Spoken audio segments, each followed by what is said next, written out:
Hi Graham. Hi, What's the James. latest on an injury front? Will Ben Chilwell and Raheem Sterling be available tomorrow?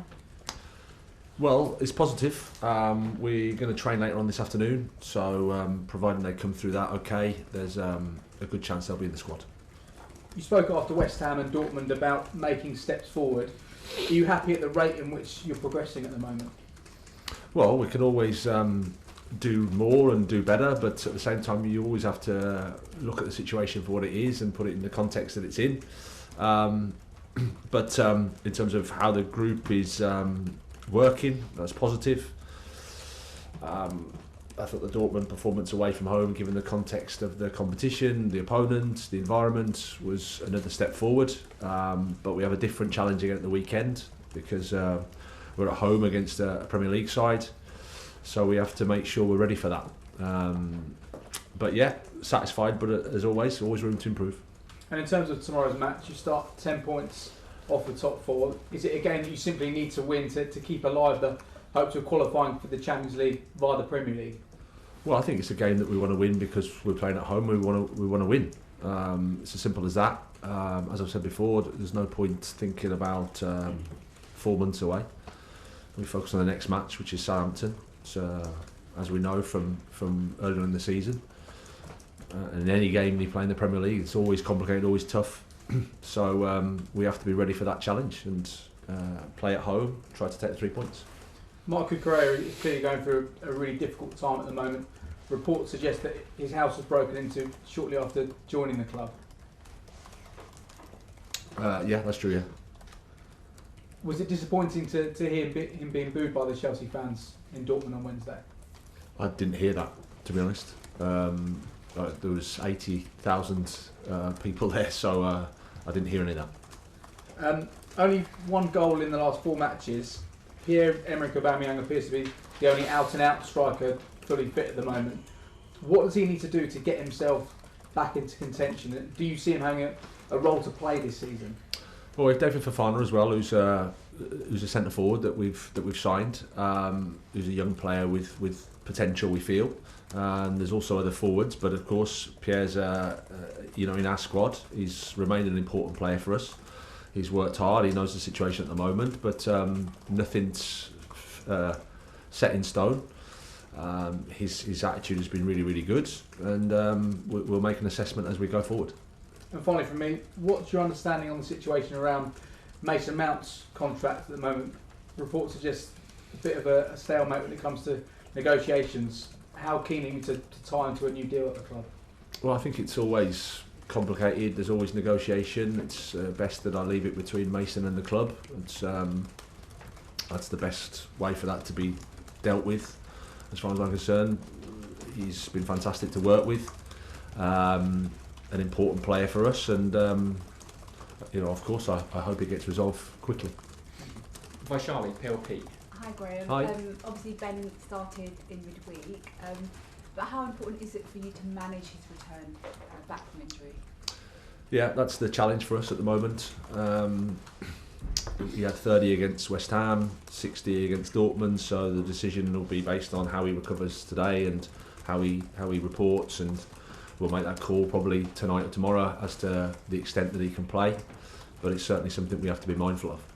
And one on Southampton, what challenges arise when you're about to take on a team without a permanent manager at the helm? Well, you're not sure at all how they're going to go. Anything can come at you pretty much because you've got a caretaker manager and they've had a week to prepare some ideas.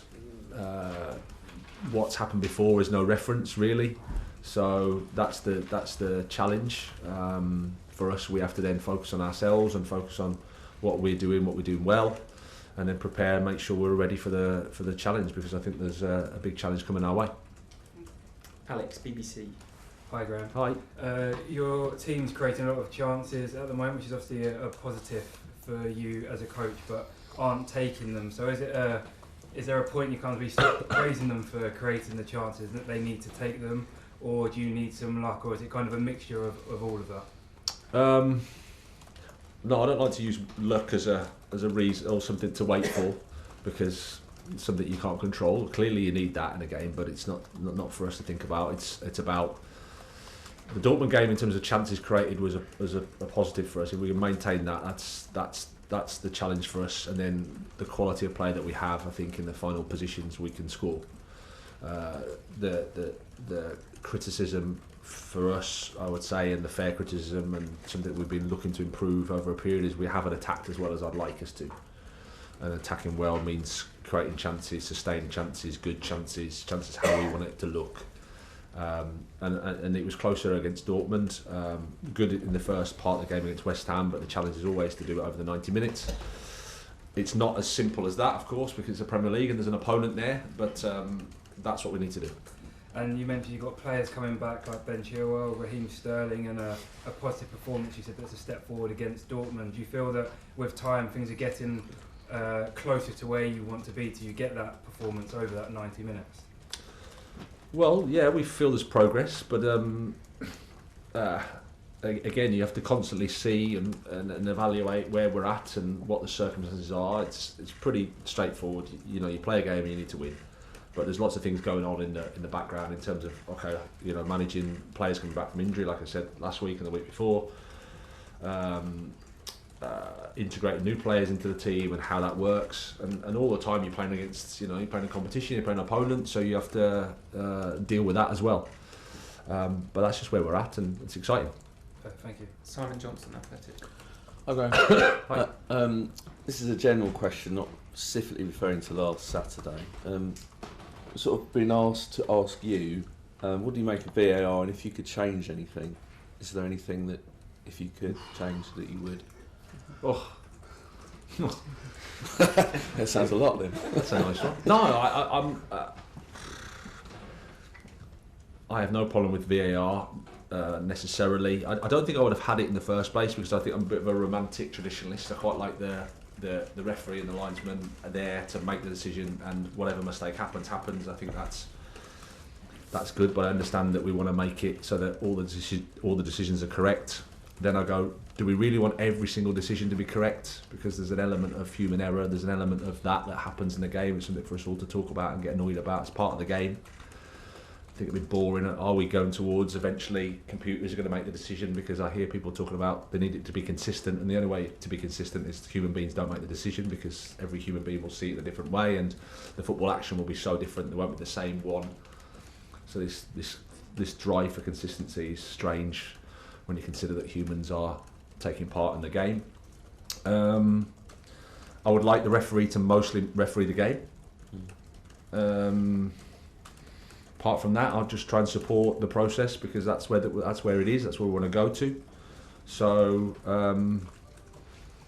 again, I don't think it's so easy to be a VAR ref. I think we're still in the early stages of being a VAR ref. I think it must be different to go on the pitch, feeling the game, to then refereeing the game in a script, in this room, for example.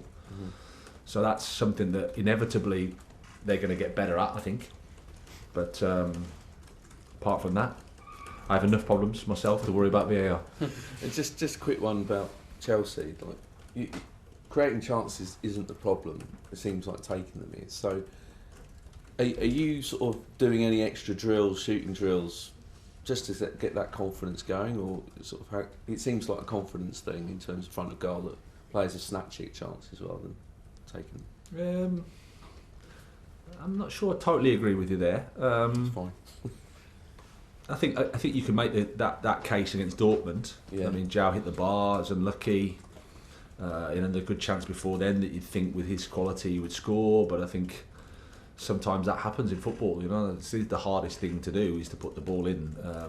We created chances in terms of whatever you think about XG was quite high from an away team's perspective in the Champions League. But previously to that, I'd like it to be a bit more. I'd like us to create more chances. I think the more you do, then you just back the quality of the player at the top end of the pitch. But I think as a final third, it's an area where we can improve, and we need to do better, I think. Okay, last question, broadcast, Scott. Yeah, obviously you've had a lot of players added to the squad, and Malo Gusto has came back to Cobham to do some rehabilitation on his injury. Just wondering who made that decision. Is it a good opportunity for you to speak to the player, and is there any update on Andreas Santos as well? Well, Malo's just here to help with his rehab, and it was the club made that decision. But again, it's nice to meet him, nice to see him person around here, but we're just trying to help him get fit. And Santos is still in the same place. I think we're looking at what the options are for him. Okay.